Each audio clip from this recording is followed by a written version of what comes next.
Good morning, good afternoon, good evening, wherever you're watching this one. This is my Catterall versus Regis Prograis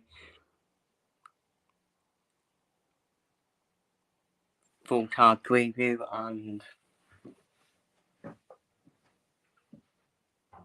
predictions for the weekend. Sorry, not this weekend, in 2 weeks' time. And obviously, good fight, but obviously, massive fight for Catterall. Biggest fight he could get. That was a favourite at the moment, but we will go through the full card first. So let's start with the full card predictions. Starting off then with John McWell, 10-0 record up against Lewis Morris. Lewis Morris 8 wins, 2 defeats. John McWell 10 wins, 0 defeats in the 126-pound division, which is the featherweight division of course. 8 3-minute rounds as well. I think it'll be one of them fights for me. This will be one of them pick 'em. You could say one of them pit 'em fights for me.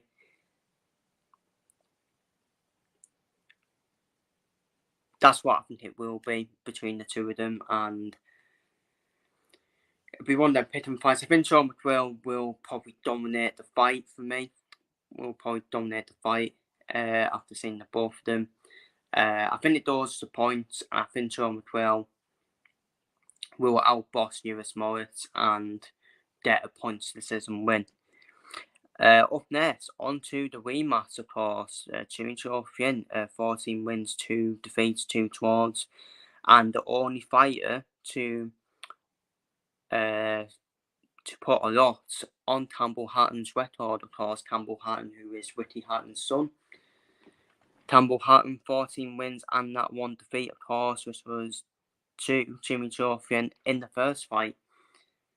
And yeah, for me, Jimmy Fien, I remember that fight. He was definitely dominant for me. He mostly dominant in that fight, and it's quite an intriguing rematch now. Because all of a sudden now, Campbell Hatton's thinking to himself, if I don't win this fight, then I've got probably no future in boxing, to be honest with you. Jimmy Fien, cracking fighter. Campbell Hatton's more of a he likes to utilise his jab a lot, doesn't he, Campbell Hatton? It'd be interesting to see what he does differently in this rematch. And do I go for Campbell Hatton because he probably needs to win more than Jimmy Fien? Or do I go for history to repeat itself again?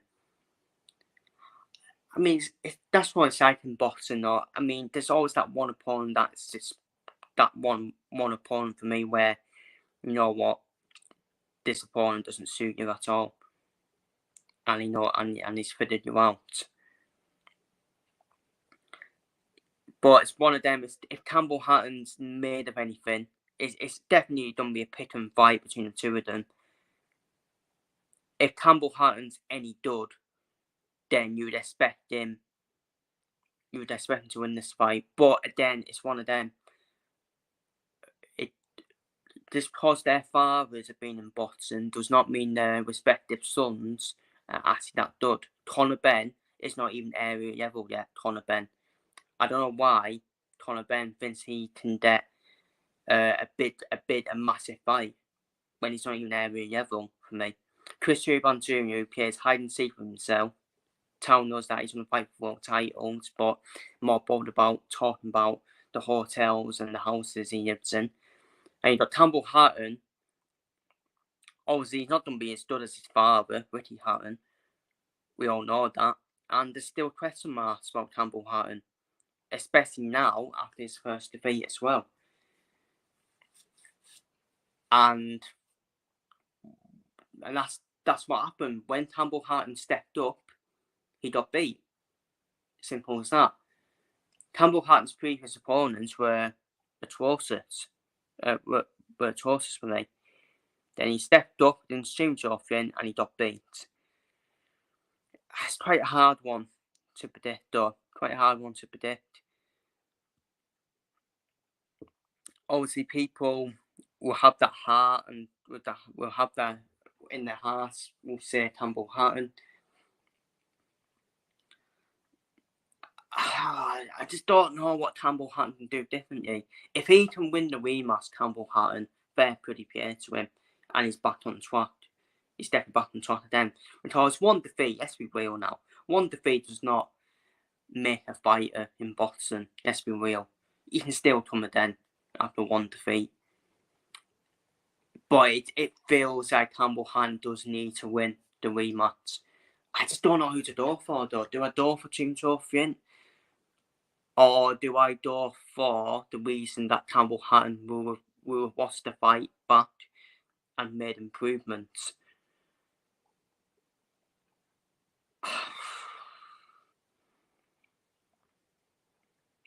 I'm going to go for it, I say. Yeah. I'm going to go for Campbell Hatton to win. I'm going to go for Campbell Hatton to win on points and get his revenge on Ching Cho Fien. On the fact that I expect Campbell Hatton to make improvements. But again, it's a tough fight to call. It's a tough fight to call. And people will be straight on it. People will still probably say Tim Chofian's got his number. Simple as that. But on to the next fight then. Pat McCormack versus Williams Herrera. Pat McCormack 5-0 record. Very good fighter. Pat McCormack. Williams Herrera 15 wins and 3 defeats, of course. One of them turning against Paddy Donovan, of course. This is in the 147-pound division, which is the welterweight division, of course. And Pat McCormack, he's been inactive, hasn't he? He has been inactive for quite a while. So, if Pat McCormack wasn't inactive, I would have probably done for inside 6 rounds, Pat McCormack. So, I think Pat McCormack might get dragged in right to the final rounds for me. Right into the final rounds. Then that's where I think Williams Herrera can't deal with the power of Pat McCormack, in my opinion. I think Pat McCormack wins by KO and stoppage, and I think he gets Herrera out there inside 8 rounds, and I'll end off an 8th round KO / stoppage win for Pat McCormack. Despite his inactiveness, I just think Williams Herrera, I just don't think he can talk with Pat McCormack's power, in my opinion. And I think Pat McCormack in the end will be too much for Williams Herrera. Up next then for the IBF Intercontinental Super Welterweight title, Usman Yima, 12 wins, 1 defeat. He is the defending champion. For takes on Ismail Davis, 13 wins and 1 defeat. Ismail Davis, who of course only just recently.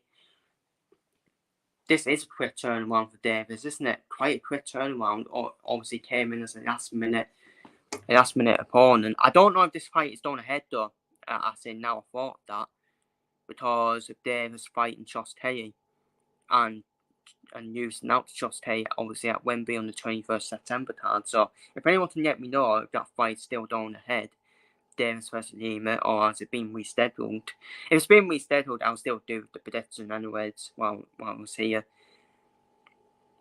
But yeah, it would feel strange because that is quite a quick turnaround for Ismail Davis.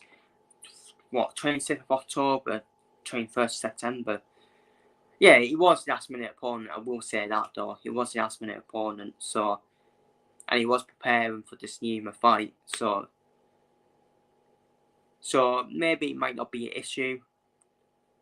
And he would have been more active, we know that, than Yima. And again, this will be a very good fight. I think this will be a very good fight, a very good picking fight. I think there will be a bit of fire in there. I think Yima's not mud either. He will cause problems for Davis. But Ismail Davis will be the more active.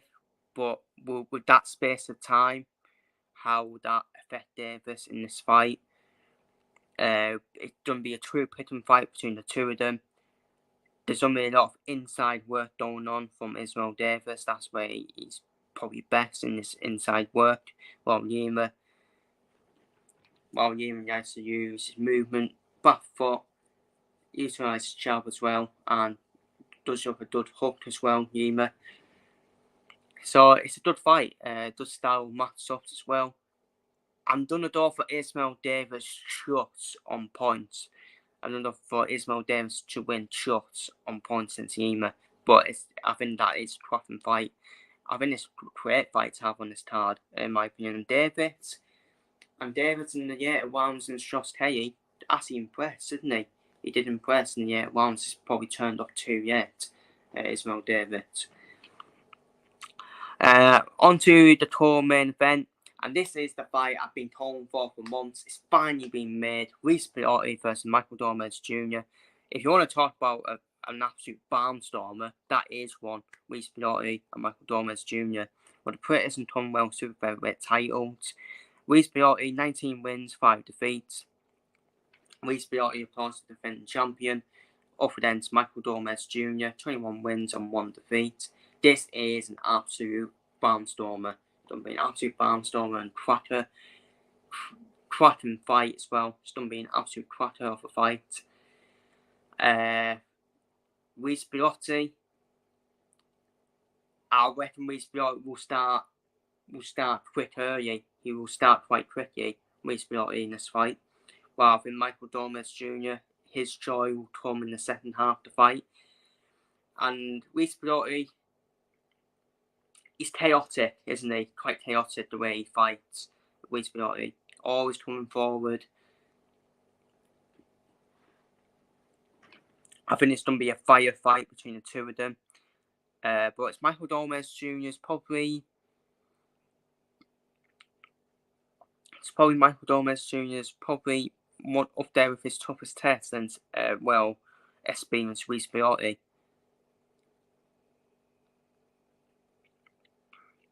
But as for my prediction for this fight, I think Pilotti can be there to be stopped in the very 8 rounds for me.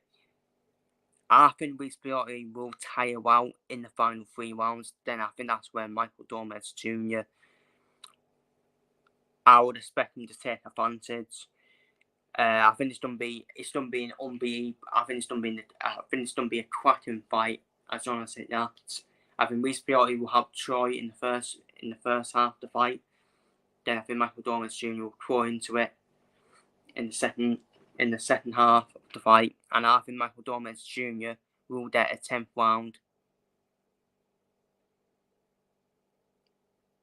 A 10th round KO stoppage win over Luis Pilotti in the 10th round. So I'm going for Michael Gomez Jr. to stop Luis Pilotti in the 10th round.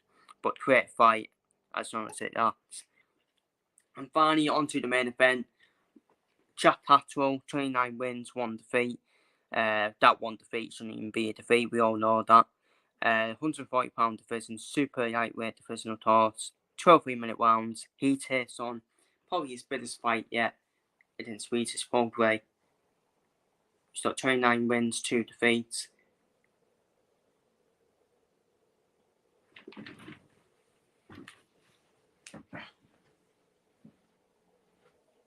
Yeah, 29 wins, 2 defeats. Regis Prograis, who the 2 defeats have came against Josh Taylor and Devin Haney. So it's a good fight for Jack Catterall, isn't it? Good fight. That one more fight before he can challenge for a world title. Jack Catterall for me, we all know he should be undisputed. He should have been undisputed super lightweight champion. We all know that. That fight against Josh Taylor, we all know that. It's still one of the worst rivalries ever in boxing. Really is. Obviously, Catterall got his revenge on Josh Taylor in the rematch, which I thought, quite funny enough, I thought it was quite a close fight against Josh Taylor in the rematch. And I think from what I remember, I think they edged it just towards Jack Catterall.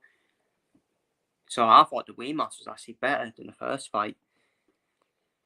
Regis Prograis, World Devil. Definitely a World Devil gatekeeper now, isn't he? Regis Prograis. He's challenged for world titles. He's been a world champion as well. Regis Prograis. Jack Catterall. this is a great fight for him. It was the biggest fight yet possible for Catterall. Catterall is not that awkward, uddy style, hasn't he? Which his opponents can't figure out and don't get the try off against him. This is why Catterall is hard to beat. He is a hard fighter to beat. It had to take a robbery. It had to take a robbery to beat him, to put that one on his record. So again, I'm quite intrigued by this fight. See how Regis Prograis deals with Catterall's awkward style, which is quite hard for his opponents to figure out. Of course, Catterall is a southpaw fighter, but he does fight quite awkwardly, doesn't he? Which no one can figure out, and it's the perfect fight for Catterall. Beat Regis Prograis, who is a world level gatekeeper. I mean, you've already beaten Josh Taylor, who's already been world level. Josh Taylor, that's been real. So for me, I think Catterall should have had a world title shot already after that Josh Taylor fight, but the champions weren't available, and I don't know what the champions are doing in the super lightweight division. A few of them are just messing around. Especially Teofimo Lopez just wants a big fight, doesn't he? And Teofimo Lopez looks like he's going to move on to welterweight. So there is an opportunity there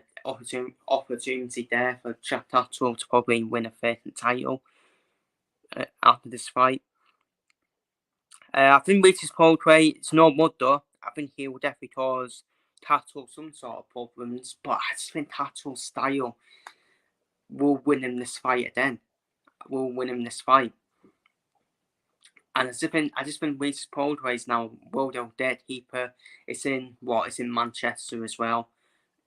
It's in Manchester, this fight as well, and everything probably plays into Catterall's hands, especially if it does the points as well. Because Catterall was going to have all the support as well, but fair play for winning Regis Prograis over here to the UK. It's a massive fight for Catterall. Get the win here. It's a straight world title shot straight away. It has to be. Then one of the 140 champions. Obviously in the IBF title between Ian Powell will defend his IBF title against Switzerland Hitsons. That is rumoured and set to be announced by the time we do this video. If it's not been already announced already.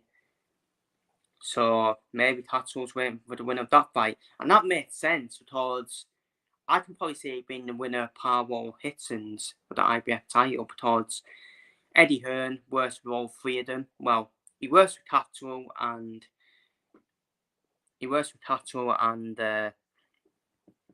Hitsons. They obviously are on the matchroom. I don't know if Ian Powell's on the matchroom. I'm not quite sure. But he does head down another matchroom show then. So it's a fight. So yeah, that's where I think Catterall will head towards if he wins this fight. Even Regis Prograis. If Prograis wins this fight, I think he'll fight Powell or Hitsons in my opinion. But I'm going to go for Catterall to win on points. I just think his style is very hard for the opposition to figure out. I know I keep repeating myself. And this is why Catterall has been hard to beat. He has been a hard fight to beat, and it's tough a robbery to beat him. So Prograis knows what he is now. I think he knows he's probably a world level gatekeeper. He was still that big fights, won't he, Prograis? Because it is a name. I'm going to go for Catterall to win on points.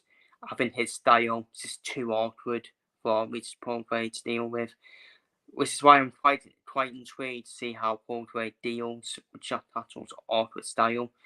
But who knows? Prograis might win. We just don't know. But that is my prediction for that fight, and that's my predictions for the full card down below. Feel free to leave your predictions down below for the full card and the main event down below in the comments. And I'll see you all in the next one. And who will win the main event? Will it be Catterall or will it be Regis Prograis?